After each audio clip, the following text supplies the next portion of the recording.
The smell of whiskey and desperation filled every corner of the Red Eagle Saloon in Fort Bridger, Wyoming, but nothing compared to the desperation in Sarah Flynn's eyes as she watched Jacob Cordell's meaty hand slam down on the polished mahogany bar. It was the summer of 1878, and the late afternoon sun streamed through the dusty windows, casting long shadows across the sawdust-covered floor. Sarah stood behind the bar, her dark auburn hair pulled back in a practical bun, her green eyes fixed on the man who had saved her life 3 years ago and never let her forget it for a single moment since.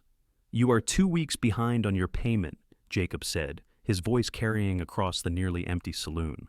"I did not pull you from that burning wagon to have you disrespect me like this." Sarah's fingers trembled as she gripped the edge of the bar. She was 24 years old, and for 3 years, she had been paying Jacob Cordell back for pulling her from the overturned stagecoach that had caught fire on the trail outside Fort Bridger. Her parents had died in that crash, along with 4 other passengers. Jacob had been riding past, had pulled her from the flames, and had taken her to the doctor in town. She owed him her life, he said, and he expected payment. At first, it had been reasonable. He had given her a job at his saloon, a place to stay in the room upstairs. But then the debt had grown. Medical bills, he claimed, the cost of her room and board, interest on the money he had spent saving her. Now, 3 years later, she was working 16-hour days, 7 days a week, and the debt only seemed to grow larger. "I know," Sarah said quietly, hating how small her voice sounded. "Business has been slow. The railroad workers got paid late this month, so they have not come in as much." "That is not my problem," Jacob said, leaning forward. He was a large man, well-fed and prosperous, with a thick mustache and cold blue eyes. "You owe me $4,000, Sarah, $4,000. And at the rate you are paying, you will be working for me until you are an old woman." Sarah felt tears burning behind her eyes, but refused to let them fall. She had heard this speech before, had felt this same crushing weight of obligation and gratitude twisted into something ugly. Jacob had saved her life, that was true, but sometimes she wondered if the life she was living now was worth saving. The saloon doors swung open, and Sarah looked up, grateful for the interruption. A cowboy walked in, and she found herself staring despite her distress. He was tall, well over 6 feet, with broad shoulders and a lean, muscular build. His dark brown hair was long enough to brush his collar, and he had several days' worth of stubble on his strong jaw. But it was his eyes that caught her attention, gray-blue like a storm rolling across the plains, and they seemed to take in everything at once. "We are open," Jacob said, straightening up and putting on his businessman's smile. "Come in, friend. What can we get you?" The cowboy walked to the bar with an easy, confident stride. His boots were dusty from the trail, and he wore a well-maintained gun belt slung low on his hips. "Whiskey," he said, his voice deep and rough. "And information, if you have got it." Sarah moved to pour the whiskey, her hands still shaking slightly. She set the glass in front of the stranger and found him watching her with those storm cloud eyes. Up close, she could see a scar along his left cheekbone and the weathered tan of a man who spent his life outdoors. "What kind of information?" Jacob asked, moving to stand beside Sarah in a way that made it clear he owned both the bar and the woman working it. The cowboy took a sip of his whiskey, never breaking eye contact with Sarah. "I am looking for work. Heard there might be ranches hiring in this area." "There are always ranches hiring good men," Jacob said. "The Stewart place north of town is looking for hands. The Riverside ranch to the east needs drovers. You look like you know your way around cattle." "I do," the cowboy said. He set a coin on the bar, overpaying for the whiskey. "Name is Gabriel Sutton." "Jacob Cordell," the saloon owner said, extending his hand. "I own this establishment. This is Sarah. She works for me." The way Jacob said it made Sarah's stomach turn. It was true, but the possessiveness in his voice made it sound like something else entirely. Gabriel shook Jacob's hand, but his eyes returned to Sarah. "Pleased to meet you both," Gabriel said. "You just ride into town?" Jacob asked, clearly sizing up the potential for a new regular customer. "About an hour ago," Gabriel confirmed. "Been on the trail for 3 weeks. Came up from Colorado, looking for a fresh start." Sarah found herself wondering what he was running from. Most men who came to Fort Bridger looking for a fresh start were running from something, whether it was the law, a woman, or their own past. But there was something different about Gabriel Sutton. He did not have the hunted look of an outlaw or the desperate edge of a man fleeing debt. He just looked tired and maybe a little lonely. Well, you came to the right place, Jacob said. Fort Bridger is growing. The railroad will be coming through in a few years, and this town is going to boom. Smart men are putting down roots here now. Gabriel nodded, draining his whiskey. Appreciate the information. He looked at Sarah again, and this time he spoke directly to her. Thank you for the drink, madam. You are welcome, Sarah managed, surprised that he had acknowledged her as more than just part of the furniture. Gabriel tipped his hat to her and turned to leave. Sarah watched him go, feeling an odd sense of loss as the saloon doors swung shut behind him. Get back to work, Jacob said sharply. Those glasses will not wash themselves, and the evening crowd will be here soon. Sarah nodded and moved to the small washing station behind the bar. But her mind was not on the glasses. She was thinking about Storm Cloud Eyes, and a man who had looked at her like she was a person, not a possession. The evening did bring a crowd, as Jacob had predicted. The Red Eagle Saloon was the largest and finest in Fort Bridger, with a real piano that Jacob had hauled in from back east and mirrors on the walls that made the place look twice as big. Railroad surveyors mixed with ranch hands, gamblers mixed with merchants, and Sarah moved through it all like a ghost, serving drinks and collecting money and trying not to think about the debt that kept growing, no matter how hard she worked. It was nearly midnight when Gabriel Sutton walked back in. Sarah noticed him immediately, even though the saloon was packed. He had cleaned up, shaved, and changed into a fresh shirt, though he still wore the same gun belt. He made his way to the bar and waited patiently for Sarah to notice him. Back already, she said, moving over to him. Did you find work? I did, Gabriel said. The Stewart Ranch hired me on. Start tomorrow. He paused, seeming to choose his words carefully. I wanted to come back and see if you needed any help. Sarah blinked, confused. Help with what? With whatever is troubling you, Gabriel said quietly. I saw how scared you looked this afternoon, how you were shaking. A man does not spend 20 years reading trails and faces without learning to see when someone is in trouble. Sarah's heart began to pound. I do not know what you mean. Yes, you do, Gabriel said gently. And if I am wrong, I will apologize and never mention it again. But if I am right and you need help, I want you to know that you can ask. Sarah looked around nervously, but Jacob was across the room, dealing with a poker game that had gotten heated. She turned back to Gabriel, and something about his steady gaze made her want to tell him everything, but she could not. Jacob owned her debt, and debts were serious business in the West. A man's word and his obligations were all he had. You do not understand, Sarah said softly. It is not that simple. It never is, Gabriel agreed. But sometimes the complicated problems have simple solutions. We just cannot see them because we are too close.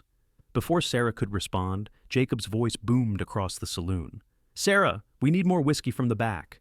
I have to go, Sarah said quickly. Gabriel nodded. I will be working at the Stewart Ranch, about 10 miles north of town. If you need anything, you can find me there. Sarah hurried away, her mind spinning. Why would a stranger offer to help her? What did Gabriel Sutton want? Men did not help women for free, not in her experience. There was always a price, always something they wanted in return. But when she glanced back, Gabriel was not watching her, with the hungry, possessive look she saw in other men's eyes. He was just watching her with concern, like he genuinely cared whether she was all right or not. The next 2 weeks passed in their usual blur of work and exhaustion. Sarah rose before dawn to clean the saloon from the previous night's business, spent her days preparing for the evening crowd, and worked until past midnight, serving drinks and dodging the rough hands of drunk cowboys. Jacob watched her constantly, reminding her of her debt at every opportunity, making sure she knew that she belonged to him. But something had changed. Sarah found herself thinking about Gabriel Sutton and his offer of help. She found herself wondering what it would be like to be free of her debt, to wake up in the morning without that crushing weight of obligation. She found herself imagining a different life, and that was dangerous. On a Saturday afternoon, when the saloon was quiet and Jacob had ridden out to meet with a whiskey supplier, Sarah was sweeping the floor when the doors opened. She looked up, her heart leaping when she saw Gabriel walk in. He was dusty from work, his shirt stained with sweat. But he smiled when he saw her. Afternoon, he said, removing his hat. Is the owner around? He rode out, Sarah said, setting aside her broom. Can I help you? Gabriel walked to the bar, his eyes serious. I have been asking around about you, Sarah Flynn, about your situation. Sarah's stomach dropped. You should not have done that. Probably not, Gabriel agreed. But I did anyway. And what I heard made me angry. He leaned against the bar, his voice low and intense. Jacob Cordell is cheating you. That debt you think you owe him? It is not real. Or at least, it is not as big as he claims. You do not understand, Sarah said desperately. He saved my life. I was trapped in that stagecoach, and he pulled me out. The doctor said I would have died if he had not gotten me there so quickly. I am not saying he did not help you, Gabriel said. I am saying he is making you pay far more than what you owe. I talked to the doctor. He said his fee was $50. I talked to the undertaker who buried your parents. He said Jacob paid him $30. I talked to the boarding house where you stayed that first month. Jacob paid them $40. That is $120, Sarah, not $4,000. Sarah felt dizzy. But he said there were other expenses, the medicine, the loss of his time, the interest on the money. There is no law that says you owe him interest, Gabriel said firmly. And charging someone for saving their life? That is not how decent people behave. He saw an opportunity to get himself a worker he could control, and he took it. Sarah sank onto a stool, her legs suddenly unable to support her. Everything she had believed for 3 years, all the guilt and obligation she had carried, was based on a lie. But I cannot prove any of this. It would be my word against his, and he is respected in this town. He has money and influence. I know, Gabriel said. That is why I am going to pay your debt. Sarah's head snapped up. What? Gabriel reached into his pocket and pulled out a leather pouch. He set it on the bar with a heavy thunk. That is $4,000. It is everything I have saved from 15 years of cowboy work. I want you to use it to pay off Jacob Cordell and walk away free. Sarah stared at the pouch like it was a snake. I cannot take your money. Why not? Because then I would owe you instead of him, Sarah said, and I cannot spend the rest of my life in debt. I cannot do it anymore. Gabriel shook his head. You would not owe me anything. This is a gift, not a loan. Nobody gives away $4,000, Sarah said flatly. What do you really want? Gabriel was quiet for a long moment, his gray-blue eyes searching her face. I want you to be free, he said finally. I want you to have the choice to stay or go, to live the life you want instead of the life someone else forced on you. That is all I want, Sarah. I swear it. But why? Sarah whispered. You do not even know me. I know enough, Gabriel said. I know you work harder than any person should have to work. I know you are kind to drunk cowboys who do not deserve it. I know you have not let 3 years of servitude break your spirit, even if it has bent it pretty far. And I know that, the first time I saw you, something in my chest tightened up and has not loosened since. Sarah's breath caught. Gabriel, I am not asking you for anything in return, Gabriel said quickly. If you take this money and use it to buy a train ticket to San Francisco or New York or anywhere else, that is fine. If you want to stay in Fort Bridger and never speak to me again, that is fine too. I just want you to have the choice. That is all. I want you to be free to choose your own life. Tears were streaming down Sarah's face now, and she did not try to stop them. I do not understand. Men do not do things like this. There is always a price. Not always, Gabriel said gently. Sometimes a man sees a woman in trouble and wants to help just because it is the right thing to do. My mother raised me to believe that we are all responsible for taking care of each other. She would tan my hide if she knew I had the power to help someone and did not do it. Sarah looked at the leather pouch on the bar, then back at Gabriel's earnest face. She wanted to believe him. God, how she wanted to believe that someone in this world would help her without expecting anything in return. But 3 years with Jacob Cordell had taught her to be suspicious of kindness. Let me think about it, she said finally. This is too much to decide right now. Gabriel nodded. That is fair, but think fast. I heard Jacob telling someone at the general store that he is thinking about selling your debt to a man in Cheyenne. If that happens, you might end up somewhere even worse than here. Fear shot through Sarah. He would not do that. Are you sure? Gabriel asked. Because the man he was talking to runs a brothel, and debt sales are legal in this territory. Sarah felt like she might be sick. She had heard stories about women whose debts were sold to brothels, who spent the rest of their lives paying off money they owed with their bodies. She had never imagined Jacob would do that to her. But then again, she had never imagined he would lie about how much she owed him either. "I will come back tomorrow," Gabriel said, picking up the money pouch and tucking it back into his pocket. "You can give me your answer then. But Sarah, please think about accepting my help. You deserve better than this." He put his hat back on and walked toward the door. Sarah watched him go, her heart pounding and her mind racing.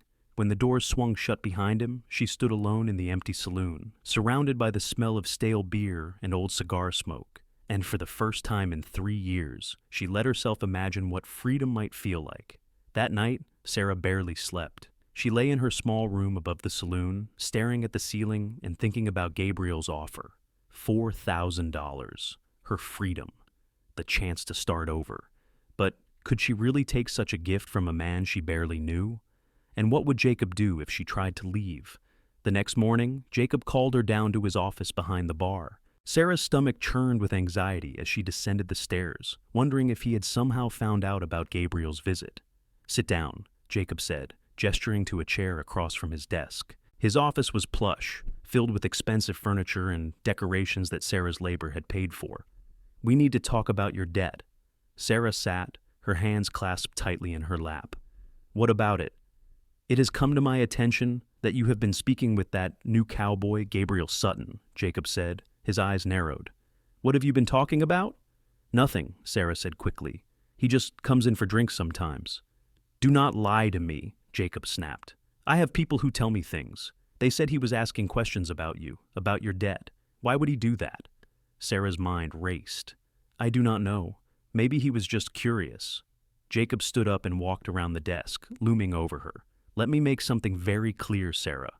You owe me $4,000. That debt is legal and binding. If you try to run away, I will have the law after you so fast your head will spin. And if that cowboy tries to interfere, I will make sure he regrets it. Do you understand me?" "Yes," Sarah whispered. "Good," Jacob said. "Now get back to work and stay away from Gabriel Sutton." Sarah fled the office, her heart pounding.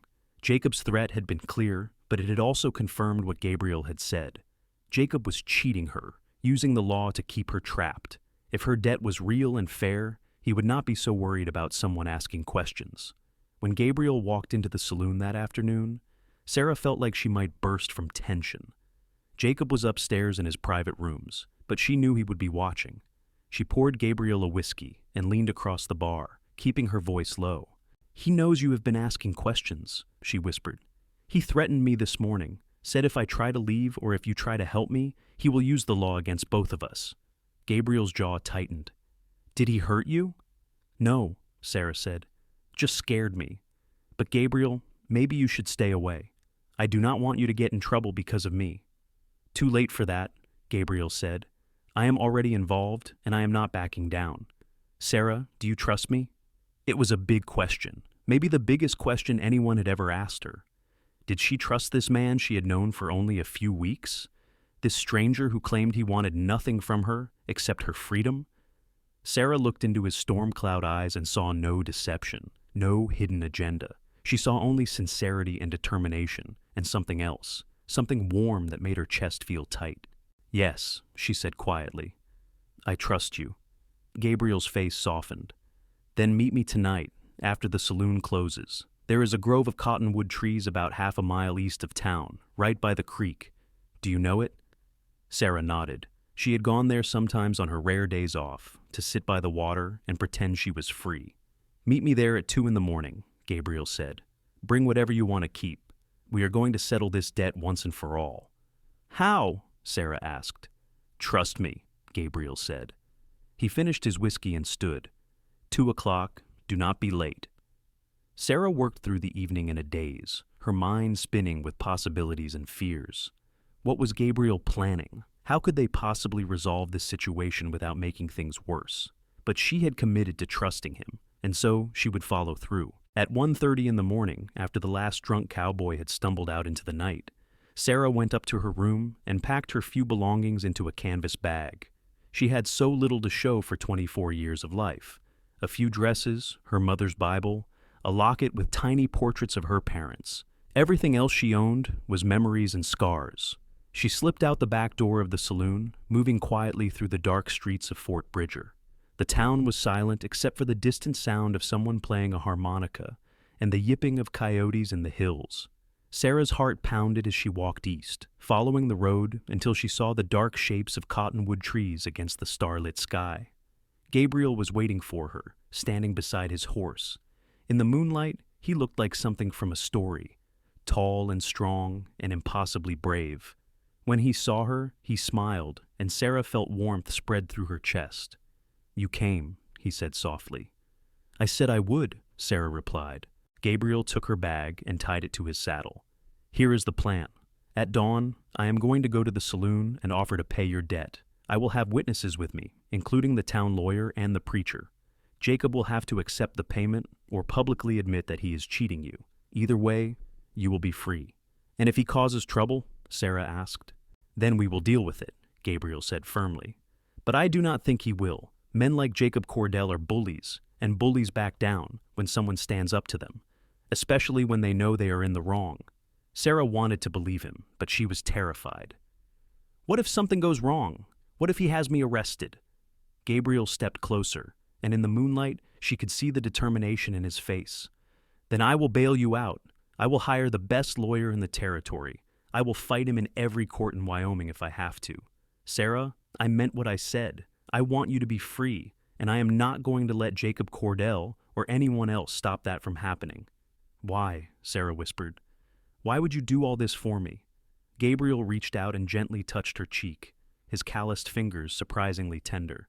"Because from the moment I walked into that saloon and saw you trying so hard to be brave even though you were terrified, I have not been able to think about anything else. Because you deserve better than the life you have been living, and because I am hoping that once you are free, you might consider letting me court you properly." Sarah's breath caught. "Court me?" "If you are willing," Gabriel said. "I know I'm not much, just a cowboy with some savings and a lot of trail dust. But I am honest, and I work hard, and I would treat you right. I would treat you the way you deserve to be treated." Sarah felt tears building again, but this time they were not tears of sadness or frustration. They were tears of hope, of possibility, of a future she had never dared to imagine. "I think I would like that," she said quietly. Gabriel's smile could have lit up the whole prairie. "Then let us get you free first. The rest we can figure out as we go." They spent the next few hours talking quietly by the creek, getting to know each other in a way that the noisy saloon had never allowed. Gabriel told her about growing up on a ranch in Texas, about losing his parents to fever when he was 18, about spending the next 15 years drifting from ranch to ranch, never quite finding a place that felt like home. Sarah told him about her childhood in Illinois, about the adventure that had brought her parents west, about the fire and the fear and the 3 years of servitude that had followed. As the sky began to lighten in the east, Gabriel helped Sarah onto his horse and they rode back toward town. But instead of going to the saloon, they went to the home of Reverend Thomas Matthews, the Presbyterian minister who had been in Fort Bridger for a decade and was known for his fairness and integrity. The Reverend answered the door in his nightshirt, looking confused and concerned. But when Gabriel explained the situation, his expression hardened with righteous anger. "Jacob Cordell has been exploiting this young woman," he said, his voice rising. "That is unconscionable. It is unchristian. It is an abomination." "Will you stand as a witness?" Gabriel asked. "I want to make sure this is done legally, so there can be no question later." "Absolutely," Reverend Matthews said. "Let me get dressed. We will also need Samuel Johnson. He is the justice of the peace and the closest thing we have to a lawyer in Fort Bridger." Within an hour, they had assembled a small group. Gabriel, Sarah, Reverend Matthews, Justice Johnson, and Sheriff Tom Bartlett, a grizzled old lawman who had seen everything in his 30 years wearing a badge. Together, they walked to the Red Eagle Saloon just as Jacob was opening for the day. Jacob's face went through a series of expressions when he saw them: confusion, recognition, and then anger. "What is this?" he demanded. Gabriel stepped forward, his hand resting near his gun in a way that was not quite threatening, but definitely noticeable. "This is the end of Sarah Flynn's debt. I am here to pay what she owes you, in full, right now." "The debt is $4,000, Jacob said, his eyes narrowing. "Actually," Justice Johnson said, pulling out a ledger book, "I did some investigating yesterday evening at Mr. Sutton's request. According to my records, the total amount you paid out on behalf of Miss Flynn 3 years ago was $120. Even with interest calculated at the highest legal rate, She would owe you no more than $200 today. Jacob's face turned red. That is not accurate. There were additional expenses: medical care, room and board, lost wages. You cannot charge someone for room and board when they are working for you, the sheriff said flatly. That is called slavery, Jacob, and it is illegal, has been for more than a decade now. This is ridiculous, Jacob sputtered. She agreed to the debt. She signed papers. Papers that I have examined, Justice Johnson said, and they are intentionally vague about the actual amounts owed. I believe that if we took this matter to a territorial judge, you would be found guilty of fraud and exploitation. The group stood in tense silence. Sarah could see Jacob calculating, trying to find a way out. But he was trapped, and he knew it. Gabriel had outmaneuvered him, had brought witnesses and legal authority to back up his claim. Fine, Jacob finally said, his voice tight with fury. $200, and she is free of the debt. Gabriel pulled out the leather pouch and counted out $200 in gold coins. He set them on the bar, and Justice Johnson swept them into a small bag. Now, the justice said, pulling out a piece of paper, you are going to sign this document stating that Sarah Flynn's debt to you is paid in full and that you have no further claim on her labor or her person. Jacob signed the paper with vicious strokes of the pen. When he was done, he glared at Sarah with pure hatred. Get out of my saloon. Get out and never come back. Sarah felt a surge of joy so powerful she thought she might float away. Gladly, she turned and walked out into the morning sunlight, Gabriel at her side. Behind her she could hear Jacob shouting, but she did not care. She was free. After 3 years of bondage, she was finally, truly free. On the wooden sidewalk outside the saloon, Sarah stopped and took a deep breath of the clean morning air. It smelled like dust and sage and possibility. Thank you, she said to Gabriel, her voice choked with emotion. Thank you for believing me.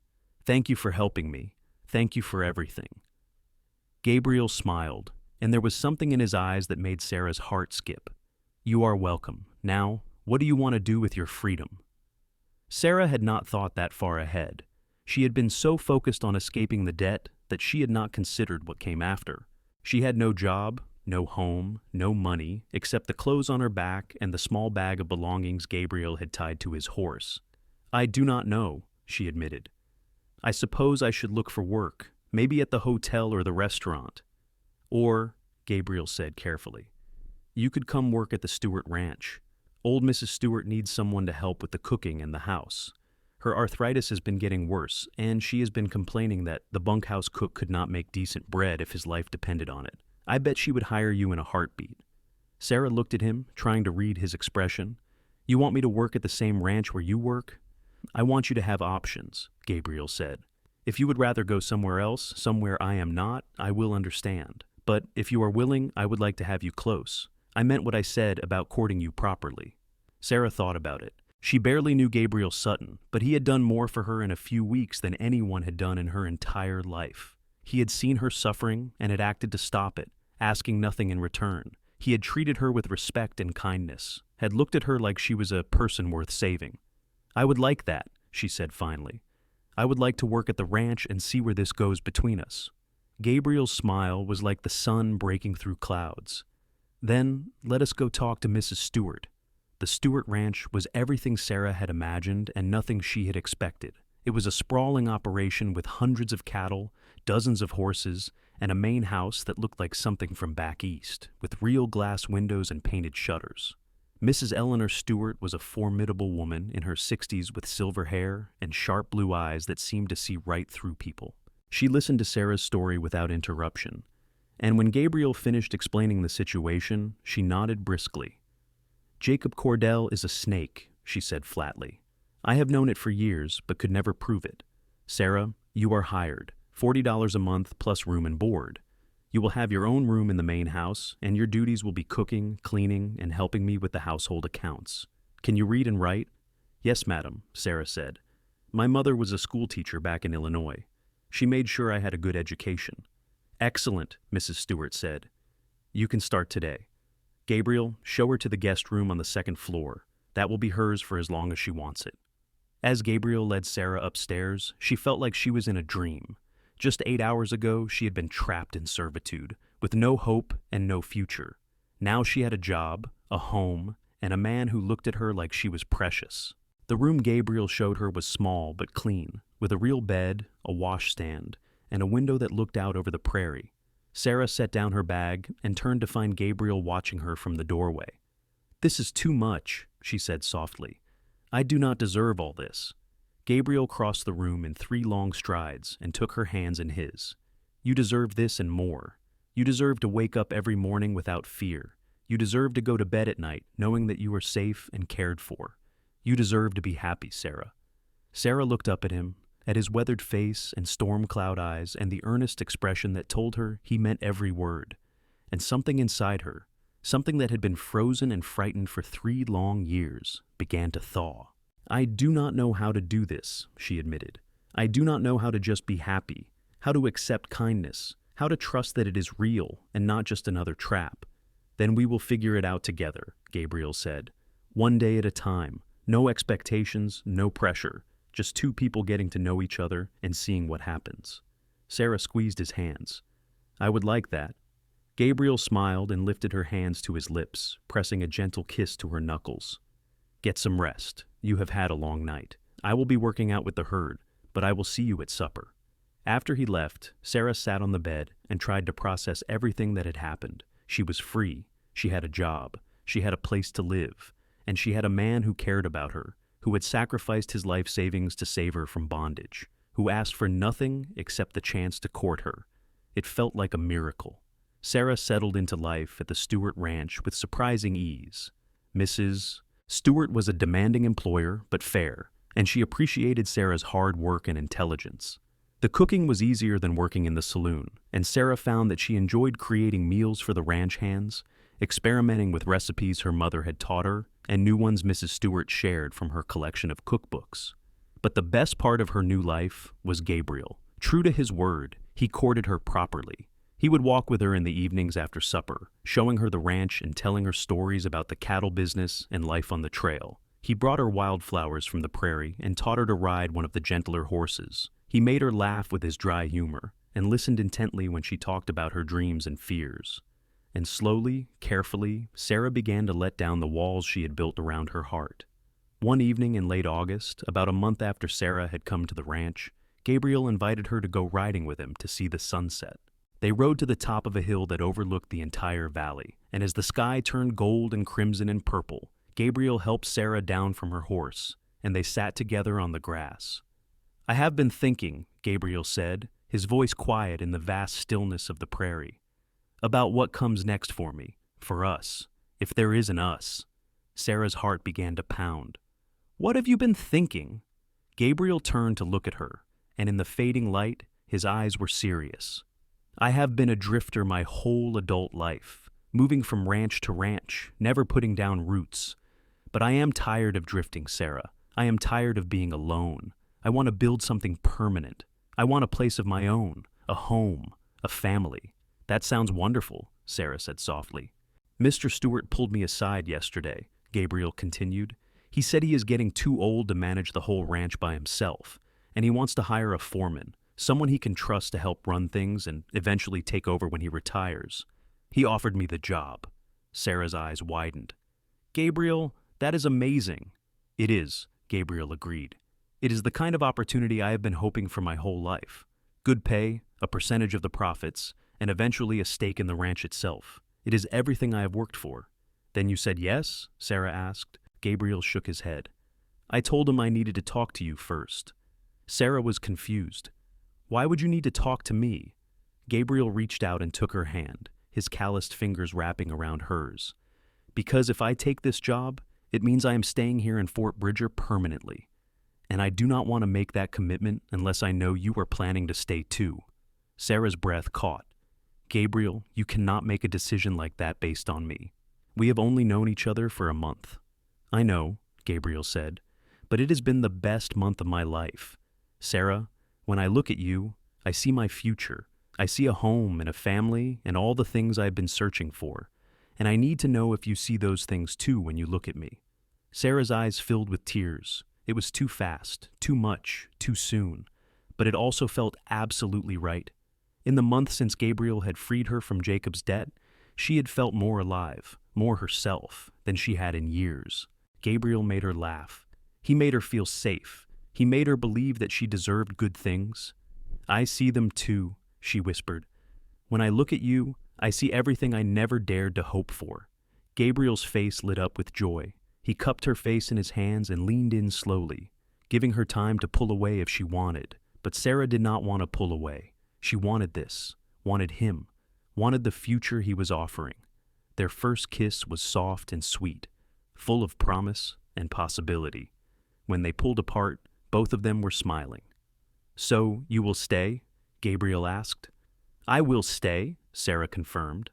Gabriel let out a whoop of joy that startled the horses and made Sarah laugh.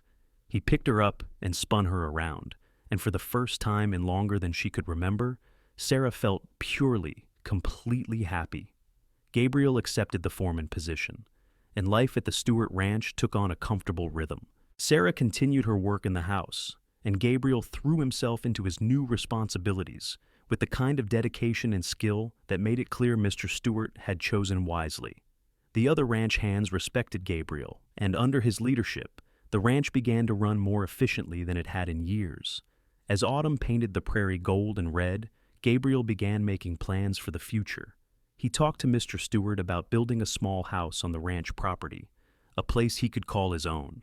And one crisp October evening, as they walked along the creek where they had first plotted Sarah's freedom, Gabriel got down on one knee and asked Sarah to marry him.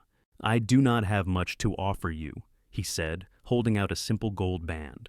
"Just a cowboy's wages and a lot of hard work ahead. But I can promise you that I will love you every day for the rest of my life. I will treat you with respect and kindness. I will never take you for granted or make you feel like you owe me anything. I will just love you, Sarah Flynn, and I will do my best to make you happy. Will you marry me?" Sarah looked at this man who had saved her, not just from Jacob Cordell, but from a life without hope. This man who had given her freedom and asked for nothing in return, who had been patient and kind and true to his word in every way. "Yes," she said, tears streaming down her face. "Yes, I will marry you, Gabriel Sutton." They were married in November, in the small Presbyterian church in Fort Bridger, with Reverend Matthews officiating. Mrs. Stewart insisted on hosting the reception at the ranch, and it seemed like half the town turned out to celebrate. Even some of the ranch hands who barely knew them came just to wish them well, drawn by the story of the cowboy who had paid a debt, and the woman who had been freed. The one person who did not attend was Jacob Cordell. Sarah had seen him in town a few times since leaving the saloon, and he always looked away with a scowl. She had heard that business at the Red Eagle had declined after word got out about how he had treated her, and part of her felt guilty about that. But Gabriel reminded her that Jacob had made his own choices, and consequences were part of life. Gabriel and Sarah moved into the small house he had built on the ranch property, a 2-room cabin with a stone fireplace and real glass windows. It was not much, but to Sarah, it was a palace. It was hers. It was theirs. And nobody could take it away. That first winter was hard in the way that all Wyoming winters are hard. The wind howled across the prairie, and snow piled up in drifts taller than a man. But inside their little cabin, Sarah and Gabriel were warm and happy. They spent long evenings by the fire, talking and dreaming and planning for the future.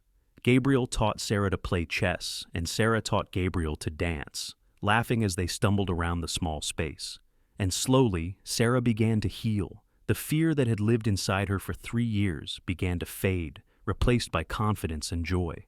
She stopped looking over her shoulder, stopped waiting for the other shoe to drop. She learned to accept Gabriel's love and kindness without constantly wondering what he wanted in return. By the time spring arrived, painting the prairie with wildflowers, Sarah knew with absolute certainty that she had made the right choice. Gabriel was everything he had promised to be, and more. He was steady and reliable, hard-working and honest. He treated her like a partner, asking her opinion on everything from ranch business to what color to paint their door. He made her feel valued and respected, and deeply, thoroughly loved. In May, Sarah realized she was pregnant. She was terrified to tell Gabriel at first, worried that a baby was too much too soon, that they were not ready. But when she finally worked up the courage to share the news, Gabriel's reaction erased all her fears. He picked her up and spun her around, just like he had done the night they had decided to stay together. "We are going to have a baby," he said, his voice full of wonder. "Sarah, we are going to be a family." "You are happy about this?" Sarah asked. "Happy!" Gabriel set her down and cupped her face in his hands. "I am thrilled, overjoyed.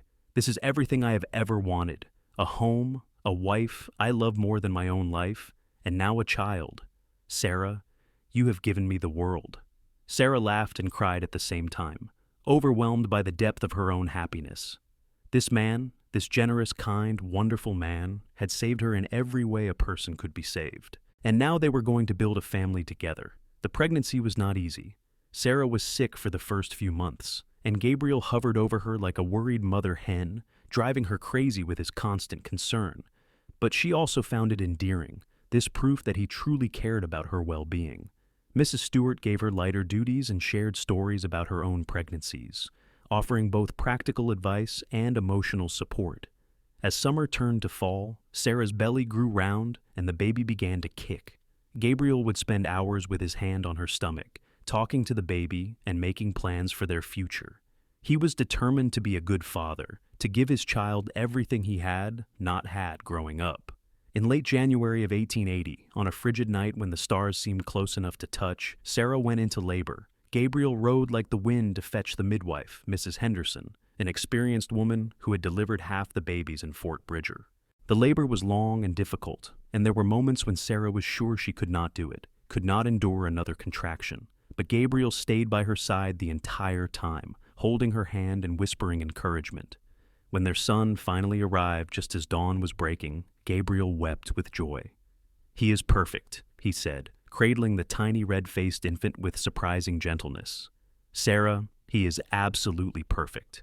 They named him Joseph Henry Sutton, after Gabriel's father and Sarah's father. He had Gabriel's dark hair and Sarah's green eyes, and from the moment he arrived, he owned both their hearts completely. Being parents was harder than either of them had anticipated. Joseph was a fussy baby who did not sleep through the night until he was nearly 6 months old. Sarah was exhausted, and Gabriel tried to help as much as he could, while still managing his duties as foreman. But even in the midst of the sleepless nights and constant worry, they were happy. They were a family, and that was worth everything. As Joseph grew, he became the joy of the entire ranch. The Cowboys taught him to ride before he could walk properly, and Mrs. Stewart spoiled him shamelessly, knitting him blankets and teaching him his letters. Gabriel was a devoted father, somehow finding time every day to play with his son despite his demanding work schedule. When Joseph was 2, Sarah became pregnant again. This time it was easier because she knew what to expect, and because she had Gabriel's steady presence to lean on. Their daughter, Emma Rose Sutton, was born in the spring of 1882, and she was the spitting image of Sarah, with auburn hair and a stubborn streak a mile wide. Life settled into a comfortable pattern. Gabriel continued to excel as foreman, and when Mr. Stewart passed away peacefully in his sleep in 1884, his will revealed that he had left Gabriel a full quarter stake in the ranch, making him a partner rather than just an employee. Mrs. Stewart, who had come to love Gabriel and Sarah like they were her own children, insisted they move into the main house with her. She was lonely, she said, and she wanted to be close to Joseph and Emma, so they sold their little cabin to a young couple just starting out and moved into the Stewart house. It felt strange at first, living in such a grand place, but Mrs. Stewart made them feel welcome, and soon it felt like home. As the years passed, Sarah and Gabriel's life together grew richer and deeper. They had their struggles, of course. The ranch business was unpredictable, and there were years when money was tight. Joseph developed a fever when he was 5 that terrified them both until it finally broke. Emma fell from a horse when she was 7 and broke her arm, but they weathered every storm together, their bond growing stronger with each challenge they faced. Sarah never forgot where she had come from, or how close she had come to spending her entire life in servitude. She made a point of helping other women in difficult situations, offering jobs at the ranch to widows and orphans, and speaking out against the kind of debt bondage that had nearly destroyed her life. Gabriel supported her completely, proud of her strength and compassion. In 1890, when Joseph was 10 and Emma was 8, Sarah and Gabriel had one more surprise. She became pregnant again, much to everyone's shock, and in early 1891, they welcomed twin boys, Daniel and Matthew. Gabriel joked that they now had enough children to start their own cattle drive, and Sarah laughed despite the exhaustion of caring for two infants at once. But they managed, just as they had managed everything else. Joseph and Emma were old enough to help, and Mrs. Stewart, now in her 80s but still sharp as a tack, supervised the twins while Sarah handled the household and Gabriel ran the ranch. Life was full and busy and sometimes overwhelming, but it was also wonderful. Sarah would sometimes stand on the porch of the big house, watching Gabriel work with the horses or play with their children, and marvel at how different her life had turned out from what she had expected. Jacob Cordell's Saloon had closed in 1885, driven out of business by his reputation and his debts. Sarah had heard he moved to Denver and then disappeared, and she felt nothing about his fate except a mild sadness that he had chosen greed over decency. Reverend Matthews continued to preach in Fort Bridger, and he never missed an opportunity to tell the story of Gabriel and Sarah as an example of how one act of kindness could change everything. Justice Johnson retired and moved to California to be near his grandchildren. Mrs. Henderson, the midwife, delivered all of Sarah and Gabriel's children and dozens more before she finally passed away peacefully at the age of 78. Fort Bridger continued to grow and prosper. The railroad came through in 1894, just as Jacob had predicted, and the town boomed. The Stewart Ranch prospered along with it, and Gabriel's careful management and innovative ideas made them one of the most successful operations in Wyoming. As Joseph grew older, he showed a natural aptitude for the cattle business, and Gabriel began teaching him everything he knew, preparing him to eventually take over. Emma was more interested in horses than cattle, and she developed a breeding program that produced some of the finest horses in the territory. The twins were still young, but they showed signs of being as hard-working and capable as their older siblings. Sarah sometimes thought about her parents, wondering what they would think of the life she had built. She hoped they would be proud. She hoped they would see that their sacrifice, their dream of a better life in the West, had not been in vain. She had survived tragedy and exploitation, and she had come out the other side stronger and happier than she ever could have imagined. One evening in the summer of 1898, Sarah and Gabriel sat on the porch watching the sunset, just as they had done countless times over the years. Their children were inside with Mrs. Stewart, who was teaching the twins to play checkers. Joseph was out checking on the cattle, and Emma was in the barn with her horses. It was a perfect moment of peace and contentment. "Do you ever regret it?" Sarah asked suddenly. "Giving away all your savings to free me? You could have used that money to start your own ranch, to build something just for yourself." Gabriel turned to look at her, and even after 18 years of marriage, his storm cloud eyes could still make her heart skip. "Not even for a second," he said firmly. "That money bought me everything that matters. It bought us, this life, this family, our children. Sarah, you are the best investment I ever made." Sarah laughed. "I am an investment now?" "The best one," Gabriel confirmed, pulling her close. "High returns, low risk, and increasing in value every single day." "You are ridiculous," Sarah said, but she was smiling. "I am lucky," Gabriel corrected. "I am the luckiest man alive." Sarah leaned her head on his shoulder and looked out at the prairie, painted gold by the setting sun. She thought about that terrified young woman who had stood behind the bar at the Red Eagle Saloon, convinced she would never escape her debt. She thought about the cowboy who had walked in and seen her suffering, and decided to do something about it. She thought about all the moments between then and now, all the choices and chances and blessings that had brought them to this perfect evening. "I love you," she said softly. "I do not say it enough, but I do. I love you more than I can ever express." Gabriel kissed the top of her head. "I know, and I love you too. I have loved you from the moment I saw you, and I will love you until the day I die and beyond." They sat together in comfortable silence as the sun sank below the horizon and the first stars began to appear. Inside the house, they could hear their children laughing, Mrs. Stewart's voice rising in mock outrage as the twins apparently beat her at checkers. It was the sound of family, of home, of a life well lived. Mrs. Eleanor Stewart passed away peacefully in her sleep in the winter of 1900 at the age of 92.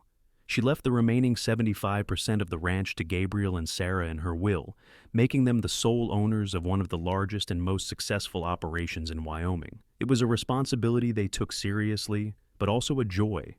They had helped build this place into what it was, and now they could shape its future. Joseph married in 1902, bringing home a sweet-faced girl named Catherine, who fit into the family like she had always been there. Emma married a year later, choosing a horse trainer from Montana who appreciated her skill and passion. The twins were still teenagers, wild and reckless, but good-hearted, and Sarah knew they would find their way eventually. In 1905, Joseph and Catherine made Sarah and Gabriel grandparents for the first time, welcoming a daughter they named Sarah Eleanor, after both her grandmother and great-grandmother. Gabriel was completely smitten with the baby, and Sarah laughed at how the tough cowboy turned into absolute mush whenever he held his granddaughter. As the new century progressed, Gabriel and Sarah settled into the comfortable rhythm of middle age. Gabriel's hair turned gray at the temples, and Sarah noticed laugh lines around her eyes when she looked in the mirror. But they were healthy and happy, surrounded by family and prosperity. They never forgot the debt that had brought them together, though. Every year on the anniversary of the day, Gabriel had paid off Jacob Cordell. They donated money to help women in difficult circumstances. They had helped fund a home for widows in Fort Bridger, and supported a school that provided free education to children whose parents could not afford it. They wanted to pass on the kindness that had changed their lives. On a warm summer evening in 1910, Gabriel and Sarah celebrated their 30th wedding anniversary with a party that half of Fort Bridger attended. Their 4 children, their son-in-law and daughter-in-law, and their 3 grandchildren by then, all gathered to celebrate the love story that had become legendary in the area. Reverend Matthews, now ancient and stooped, but still sharp-minded, gave a blessing. 30 years ago, I witnessed a miracle, he said, a man who gave everything he had to save a stranger, a woman who found the courage to accept help, and a love that grew from the richest soil there is, sacrifice, kindness, and faith. May we all learn from their example. After the party, when the guests had gone home and the children had put the grandchildren to bed, Sarah and Gabriel walked out to the creek where they had first plotted her freedom. It was a warm night, and the stars were brilliant in the clear Wyoming sky. 30 years, Sarah said wonderingly. Sometimes it feels like yesterday. Sometimes it feels like we have been together forever. Both, Gabriel said. It is both. Every day with you feels new and familiar at the same time. Sarah turned to face him, taking both his hands in hers. I want you to know something.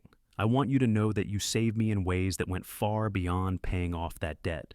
You saved me from believing that I was worthless. You saved me from thinking that I did not deserve good things. You taught me how to love and be loved. You gave me a family, a home, a life worth living. You gave me everything. Gabriel's eyes were suspiciously bright in the starlight. You gave me everything, too. Before you, I was just drifting. I had no purpose, no direction, no reason to build anything permanent. You gave me a reason to stay, to put down roots, to become the man I always wanted to be. Sarah, loving you has been the greatest adventure of my life. They kissed under the stars, just as they had done on this same spot more than 30 years before, and Sarah felt the same flutter of joy and possibility that she had felt then. Being with Gabriel had never gotten old, never gotten boring. Every day was a gift. Every moment together was precious. As they walked back to the house, hand in hand, Sarah thought about the long road that had brought them here, the tragedy, the exploitation, the fear, and then the salvation. The cowboy who had paid her debt and never asked for more, the life they had built together, stone by stone, day by day, choice by choice. She thought about their children, all grown now and building their own lives. Joseph running the ranch with the same skill and integrity his father had shown. Emma with her horses and her happy marriage. Daniel and Matthew finishing school and talking about starting a freight business. She thought about her grandchildren, growing up surrounded by love and security, never knowing the kind of fear and desperation she had experienced. Gabriel had given her all of this. His sacrifice had created a ripple that spread out through generations, changing not just her life, but the lives of everyone connected to her. And he had done it asking for nothing in return, just hoping that she might give him a chance. Sarah squeezed his hand, and Gabriel smiled at her in the darkness. After 30 years, they could communicate without words, understanding each other in that deep way that only comes from a lifetime of partnership. The years continued to pass in a blur of work and joy, and the inevitable sorrows that come with life. They lost friends to age and illness. They weathered economic downturns and harsh winters. They celebrated weddings and births, and the thousand small victories that make up a life well lived. In 1918, Emma's husband was killed in the war in Europe, and she came home to the ranch with her 3 children, devastated and lost. Sarah and Gabriel wrapped her in love and support, helping her find her way through grief and back to life. It was a hard season, but it also brought the family closer together. By 1920, Sarah and Gabriel had 7 grandchildren and 2 great-grandchildren. The ranch had grown to be one of the largest in Wyoming, employing dozens of people and supporting multiple families. Joseph ran the cattle operation. Emma had rebuilt the horse program after her husband's death, and the twins had indeed started a successful freight business that connected Fort Bridger to towns throughout Wyoming and Montana. Gabriel was 62 years old and Sarah was 66, and while they had slowed down, they were still active and engaged. Gabriel still rode out with the cattle sometimes, and Sarah still managed the household accounts and helped plan the ranch operations. They were a team, just as they had always been. On a crisp autumn morning in 1922, Sarah woke to find Gabriel sitting up in bed, staring out the window at the prairie he loved so much. "What are you thinking about?" she asked, sitting up beside him. "I am thinking about how grateful I am," Gabriel said quietly. "I am 64 years old, Sarah. My father died at 42, my mother at 38. I have lived longer than both of them combined, and every extra day has been a gift. Every morning I wake up next to you is a miracle I never take for granted." Sarah leaned her head on his shoulder. "We have been blessed," she agreed. "More than we probably deserve." "You deserve everything good," Gabriel said firmly. "You deserve all of this and more." They sat together watching the sun rise over the prairie, painting the sky in shades of the pink and gold. It was a view they had seen thousands of times, but it never got old. This land, this home, this life they had built together was precious beyond measure. Later that day, Gabriel went out riding with Joseph to check on some cattle in the far pasture. Sarah was kneading bread in the kitchen when Emma came running in, her face pale with fear. "Mama," she said. "Papa's horse came back without him." Sarah's heart stopped. She did not wait for more information, just ran out to where Joseph was helping Gabriel down from a wagon. He was conscious, but clearly in pain, his left arm cradled against his chest. "I am all right," Gabriel said when he saw Sarah's terrified face. "Just a stupid accident. The horse spooked at a rattlesnake, and I came off wrong. I think my arm is broken." The doctor confirmed that Gabriel had broken his arm and 3 ribs. He was ordered to rest for at least 6 weeks, which Gabriel grumbled about constantly, but Sarah enforced ruthlessly. She would not let him do anything more strenuous than sit on the porch and give orders, and gradually, Gabriel healed. But the accident had shaken them both. They were not young anymore, and the work that had once been easy was becoming harder. That winter, Sarah and Gabriel had a long conversation about the future. "Maybe it is time to step back a little," Gabriel said. "Joseph is more than capable of running the ranch. Emma can handle the horse operation. We have trained them well. Maybe it is time for us to just enjoy the life we have built instead of working so hard to maintain it." Sarah agreed. She was tired in a way she had not been when she was younger, tired in her bones and her soul. Not unhappy, just ready to slow down, to focus on the family and the grandchildren instead of the daily demands of running a large operation. So, they officially retired, turning over the day-to-day management of the ranch to Joseph and Emma. They stayed in the main house, but their duties became advisory rather than active. They spent their days reading, working in the garden Sarah had always wanted, and playing with their growing collection of grandchildren and great-grandchildren. It was a good life, peaceful and full of love. They took long walks together, talking about everything and nothing. They sat on the porch in the evenings, holding hands and watching the sun set. They celebrated holidays and birthdays surrounded by family, marveling at how their love had created this sprawling, boisterous clan. On a spring morning in 1925, Sarah and Gabriel stood together at the Fort Bridger Cemetery, placing flowers on Mrs. Eleanor Stewart's grave. It had been 25 years since she had passed, but they still visited regularly, wanting her to know she was remembered. "She would be so proud of what we have done with the ranch," Sarah said softly, "and so happy to see all the grandchildren." "She was a good woman," Gabriel agreed. "She gave us a chance when we needed it, just like a lot of people did."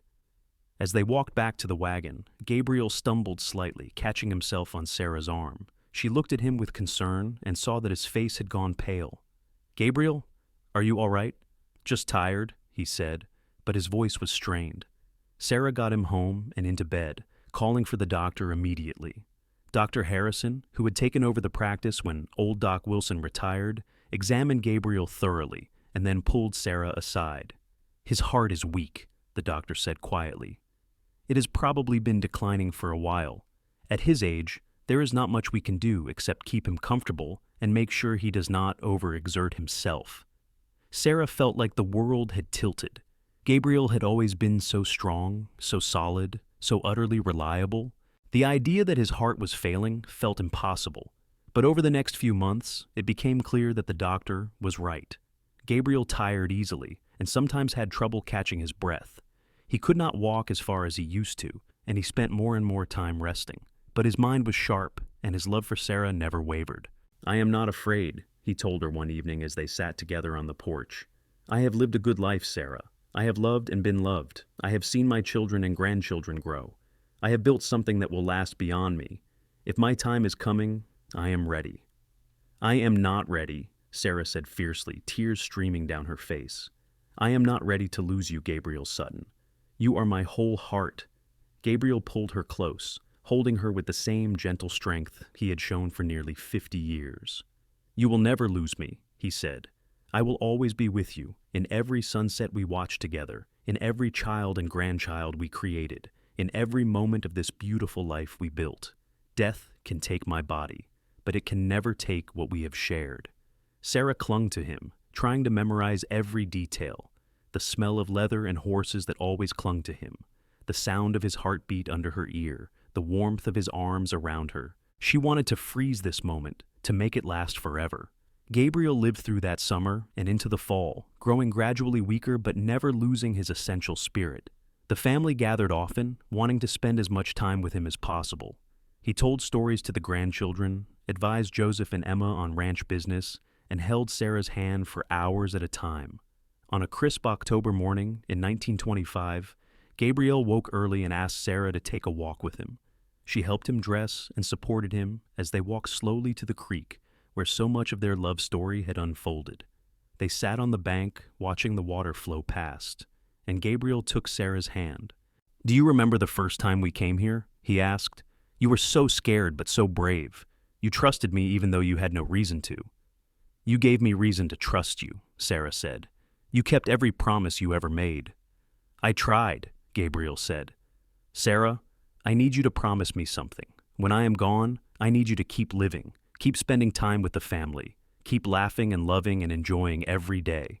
Do not waste your time grieving. Just remember that we had something beautiful and be grateful for it." "I promise," Sarah whispered, though the words felt like glass in her throat. Gabriel smiled, that same beautiful smile that had captured her heart 47 years ago. "Good. Now, tell me again about the first time you realized you loved me." So Sarah did, recounting the moment during their first summer together when she had watched him helping a ranch hand doctor a sick horse, his hands gentle and his voice soothing, and she had suddenly realized that she had fallen completely and irrevocably in love with Gabriel Sutton. They spent the morning sharing memories, laughing and crying together, holding tight to each other and the life they had built. That evening, surrounded by his family, Gabriel Sutton closed his eyes and quietly passed away. He was 67 years old, and he died the way he had lived, peacefully, with dignity, and surrounded by love. The funeral was the largest Fort Bridger had ever seen. The church could not hold everyone who came to pay their respects, so people stood outside in the cold October wind. Gabriel had touched so many lives, had helped so many people, had been such a pillar of the community that it seemed like everyone in Wyoming wanted to say goodbye. Sarah stood at the graveside, her hand held by Emma on one side and Joseph on the other, and watched as they lowered her husband into the ground. She felt hollowed out, empty in a way she had never experienced. Gabriel had been her partner, her love, her best friend for nearly 50 years. How was she supposed to continue without him? But she had promised, so she did. The months after Gabriel's death were the hardest of Sarah's life, harder even than her years of servitude. She missed him with a physical ache that never quite went away. She would turn to tell him something and remember he was not there. She would wake in the night reaching for him and find only empty space. But she kept her promise. She spent time with her children and grandchildren. She worked in her garden and read her books and forced herself to find joy in the life that remained. And slowly, very slowly, the sharp edge of grief began to dull. Sarah lived for 7 more years after Gabriel's death. They were good years in many ways. She got to see more grandchildren born, got to watch her great-grandchildren grow. The ranch continued to prosper under Joseph's management, and the family remained close and loving. But Sarah was ready when her time came in the spring of 1932. She was 78 years old, and she had lived a full and remarkable life. She died peacefully in her sleep, and her family took comfort in the knowledge that she was finally reunited with the man she had loved so deeply. They buried Sarah next to Gabriel in the Fort Bridger Cemetery under a headstone that read, Sarah Flynn Sutton, 1854-1932, beloved wife, mother, and grandmother. She was freed by love and lived by grace. The story of Sarah and Gabriel became part of Fort Bridger's history, passed down through generations. People told it as a reminder that one act of kindness could change everything, that love was worth any sacrifice, and that the best things in life were often found in the simplest moments. The Stewart Ranch continued to be run by the Sutton family for generations. Joseph's children took over after him, and their children after them. The ranch grew and changed with the times, adapting to new technologies and methods, but it always remained true to the values Gabriel and Sarah had instilled: hard work, integrity, kindness, and the belief that people were more important than profit. In the small Fort Bridger Museum, there is a display about the early days of the town. Among the artifacts and photographs is a faded leather pouch and a carefully preserved document. The document is dated August 15, 1878, and it states that Sarah Flynn's debt to Jacob Cordell has been paid in full by Gabriel Sutton.